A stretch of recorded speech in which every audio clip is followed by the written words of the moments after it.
নাহিদ রানা যেন হয়ে উঠেছেন পাকিস্তানের ঘরের ছেলে। পিএসএল-এ নিজের প্রথম আসর কাটিয়েছেন সাইড বেঞ্চে, তবে চলমান আসরে নিজের জাত চিনিয়েছেন, মন জয় করে নিয়েছেন সমর্থকদের, হয়ে উঠেছেন পেশোয়ার জালমির ভরসা।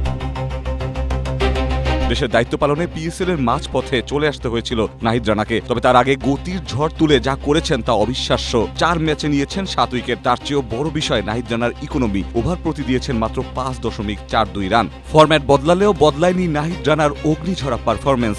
পিএসএল থেকে এসে কিউইদের বিপক্ষে খেলেন ৩ ওয়ানডে, নিয়েছেন ব্যাটারদের কঠিন পরীক্ষা। ফাইফার সহ ৩ ম্যাচে নাহিদ রানার শিকার ৮ উইকেট।